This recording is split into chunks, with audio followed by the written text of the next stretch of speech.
Bismillahirrahmanirrahim. Assalamualaikum warahmatullahi wabarakatuh. Perkenalkan, nama saya Nana Selviana. Saya mahasiswa STKIP Muhammadiyah Bone, program studi pendidikan matematika semester 2. Baiklah, dalam video kali ini saya akan menjelaskan sedikit materi tentang belajar dan pembelajaran yang dimulai dari pengertian belajar itu sendiri. Pengertian belajar adalah proses atau usaha yang dilakukan oleh setiap individu untuk merubah atau memperoleh perubahan tingkah laku baik dalam bentuk pengetahuan, keterampilan maupun sikap dan nilai yang bersifat positif terhadap apa yang telah dipelajarinya. Kemudian adapun tujuan belajar yaitu yang pertama untuk mendapatkan pengetahuan, yang kedua sebagai pembentukan sikap terhadap individu tersebut, dan yang terakhir adalah sebagai penanaman keterampilan ataupun skill seseorang. Selanjutnya saya akan menjelaskan materi tentang pengertian pembelajaran. Pengertian pembelajaran adalah proses interaksi antara peserta didik dengan pendidik dan sumber belajar pada suatu lingkungan belajar yang meliputi guru, siswa, dan tenaga kependidikan lainnya.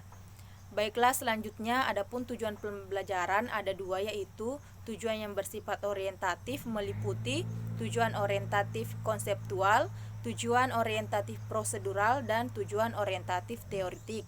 Selanjutnya tujuan yang kedua itu tujuan pendukung.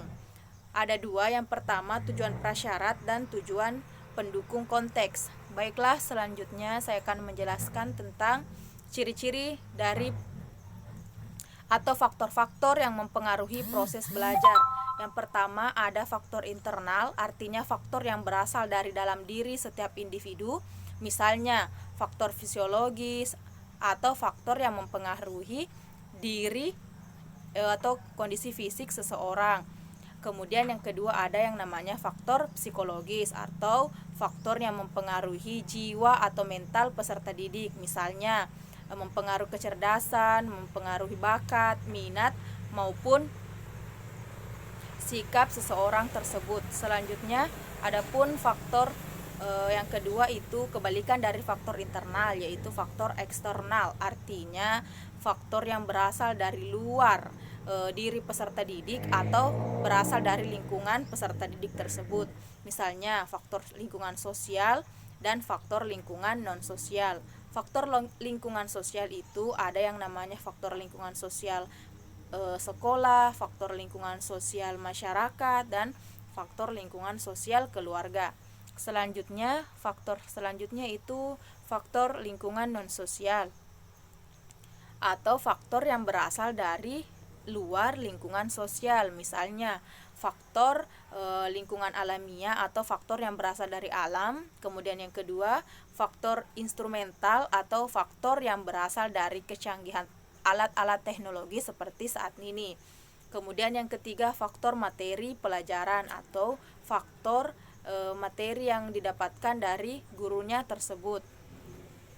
Selanjutnya, macam-macam teori belajar, ada 4. Yang pertama, teori belajar behavioristik, artinya teori yang berhubungan dengan tingkah laku seseorang. Kemudian yang kedua, teori belajar kognitif, yaitu teori yang berkaitan yang melibatkan pengamatan psikomotorik siswa, pengetahuan siswa atau kognitif siswa, dan teori yang melibatkan atau pengamatan siswa dalam bentuk pemahaman atau afektif siswa tersebut.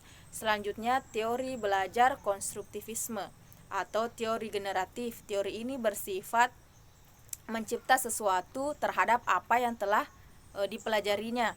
Kemudian yang terakhir, teori belajar humanistik, yaitu teori konstruksi bentukan atau dia bisa melakukan sesuatu terhadap apa yang dilihatnya.